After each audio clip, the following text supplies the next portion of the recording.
SMS अस्पताल के lifeline drug store में एलडी की आड़ में करोड़ों का खेल करने वालों पर अब कार्रवाई की बड़ी तलवार लटक गई है। फर्स्ट इंडिया की खबरों के आधार पर हुई जांच में सामने आया कि अस्पताल के अधिकारियों ने 2012 से 2019 तक सॉफ्टवेयर में हेराफेरी कर निजी फर्मों को करोड़ों का फायदा पहुंचाया, जिससे राज्य सरकार को आर्थिक नुकसान हुआ। ऐसे में अब एसीबी ने करीब 15 से अधिक कार्मिकों को सामूहिक जिम्मेदार मानते हुए मुकदमा दर्ज किया है। रिपोर्ट देखिए।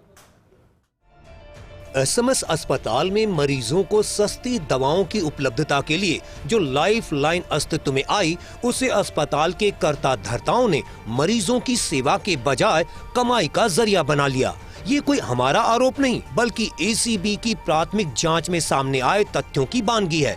वर्ष 2012 में अस्पताल प्रशासन ने खुद लाइफलाइन का संचालन शुरू किया ताकि मरीजों को सस्ती दवाएं उपलब्ध हों, लेकिन 2019 तक 7 सालों में आधा दर्जन अधीक्षक और प्रभारी बदले। सबका जोर इस बात पर रहा कि लाइफलाइन पर दवाओं के लिए फर्मों को अधिक से अधिक ऑर्डर तो दिए जाएं, परंतु समय पर आपूर्ति नहीं करने वाली फर्मों पर जुर्माना नहीं लगे। अस्पताल के सॉफ्टवेयर में इस तरह की कारस्तानी की गई कि भले ही मरीज दवाओं के लिए भटकते रहें, लेकिन इसके लिए जिम्मेदार फर्मों पर किसी भी तरह का जुर्माना नहीं लग पाए। आखिर क्या है एलडी?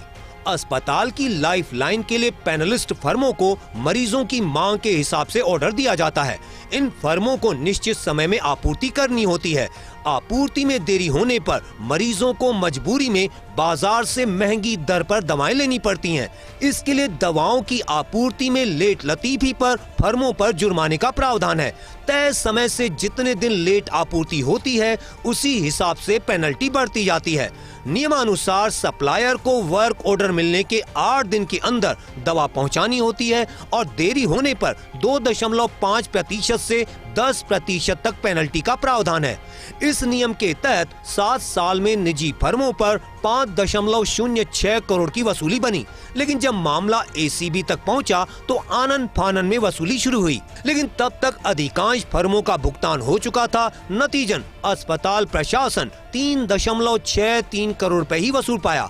अभी भी 1.43 करोड़ रुपए की वसूली 20 फर्मों से बाकी है। एसीबी ने इस पूरे प्रकरण में तत्कालीन फार्मासिस्ट सुनील मीणा और वरिष्ठ सहायक मदन लाल बैरवा समेत अन्य के खिलाफ एफआईआर दर्ज की है, जिसमें निजी फर्मों से मिली भगत कर एलडी वसूली नहीं करने वालों में 6 मेडिकल ऑफिसर इंचार्ज, 4 वित्तीय सलाहकार, मुख्य लेखाधिकारी, 4 सहायक लेखाधिकारी, 4 क्लर्क वरिष्ठ सहायक और 5 फार्मासिस्ट को सामूहिक जिम्मेदार माना गया है। यूं समझिए पूरा मामला 2019 में आग लगी, खुली करप्शन की पोल। एसीबी के अनुसार जयपुर के एसएमएस अस्पताल के लाइफलाइन ड्रग स्टोर में 9 मई 2019 को आग लगी थी। इस अग्निकांड के बाद ड्रग स्टोर में दवाइयों से संबंधित अनियमितताएं और करोड़ों रुपए के घोटाले को छिपाने के संबंध में एसीबी में साल 2024 में मामला दर्ज किया गया। अगस्त 2024 में शुरू हुई जांच में सामने आया कि साल 1995 में राजस्थान मेडिकल रिलीफ सोसाइटी का गठन किया गया था, जिसके तहत मरीजों को सस्ती दवा उपलब्ध कराने के उद्देश्य से lifeline medical and drug store बनाया गया था। 2012 से घोटाला, खुली निविदाओं में हेराफेरी।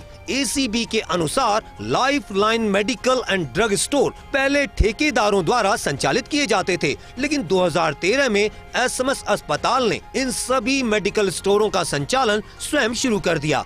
खुली निविदाओं के माध्यम से दवाओं की आपूर्ति की जाती थी और न्यूनतम दर देने वाले को कार्यादेश जारी किया जाता था। 2012 से 2019 तक एलडी के बकाया कुल 5.06 करोड़ रुपए में से एसएमएस हॉस्पिटल ने 3.63 करोड़ की वसूली की, लेकिन अभी भी शेष रकम करीब 1.43 करोड़ रुपए 20 फर्मों से वसूलना बाकी है। एसएमएस अस्पताल में सस्ती दवाओं के लिए मरीज इधर से उधर भटकते रहे और जिम्मेदारों ने दोषी फर्मों पर कोई पेनल्टी नहीं लगाई। जी हाँ, कुछ ऐसा ही हुआ एसएमएस अस्पताल की लाइफलाइन में, जिसको लेकर एसीबी ने अब मुकदमा दर्ज कर लिया है। अब देखना यही होगा कि इस मुकदमे के बाद जिम्मेदार अधिकारियों पर क्या कार्रवाई हो पाती है। सहयोगी नवीन शर्मा और कैमरा पर्सन यासीन के साथ Vikas Sharma, first India news, Jaipur.